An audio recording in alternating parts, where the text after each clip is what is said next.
South আফ্রিকার বিশ্ব record করতে আর দরকার মাত্র 69 রান।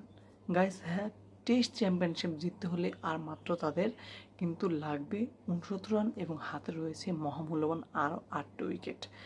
গাইস, এই সর্বপ্রথম কোনো বিশ্বকাপ জিততে যাচ্ছে কিন্তু সাউথ আফ্রিকার টিম, যদি না কোনো দুর্ঘটনা না ঘটে।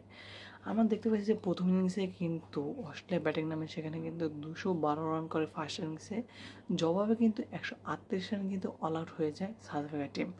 এবং দ্বিতীয় ইনিংসে যখন ব্যাটিংয়ের নামে কিন্তু অস্ট্রেলিয়া টিম, সেখানে কিন্তু তারা বড় বড় রকমের ধাক্কা খায় এবং 207 রান অল আউট হয়ে যায়।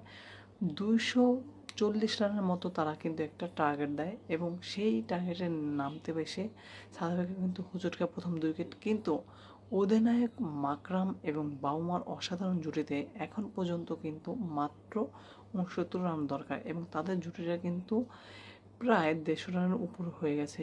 এবং গাইস, আমরা দেখতে পাচ্ছি অধিনায়ক মাকরাম কিন্তু সেঞ্চুরি করে নিয়েছে বিশ্বকাপের মঞ্চে, এবং যদি ম্যাচটা জিতে ফেলে তাহলে কিন্তু ম্যান অফ দ্য ম্যাচ অবশ্যই হবে মাকরাম।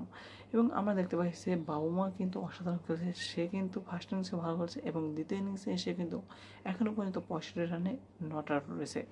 তো আশা করা যায় গাইস, এই বিশ্বকাপটা সাউথ আফ্রিকার হাতেই রয়েছে এবং সাউথ আফ্রিকার হাত থেকে এই বিশ্বকাপটা কে ছিনে নিতে পারবে না।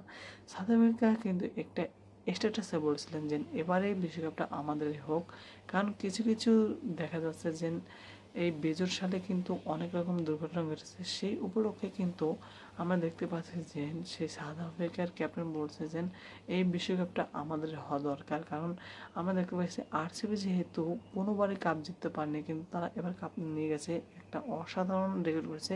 সেই হিসেবে কিন্তু সাউথ আফ্রিকা বলছে যে এবারের কাপটা আমাদেরই হওয়া লাগবে এবং আমরাই হতে যাচ্ছি, এবং তাদের ভবিষ্যৎবাণী কিন্তু ঠিক হয়ে গেছে। এবং অস্ট্রেলিয়াকে প্রথমবারের মতো বধ করে বিশ্বকাপের মঞ্চে কোনো কাপ ছিনে নিতে যাচ্ছে কিন্তু সাউথ আফ্রিকা টিম। তো সাউথ আফ্রিকা টিমের আজকে কাপ জিততে পারবে কিনা সেটা দেখতে হলেও কিন্তু অবশ্যই বাংলাদেশ টাইম 3টার দিকে কিন্তু আমাদের ঘড়ির টাইমের দিকে তাকাতে হবে এবং মাঠে খেলা দেখতে হবে। তো guys, কোন টিম বিশ্বকাপ জিতবে অবশ্যই কিন্তু কমেন্ট করে জানাবে।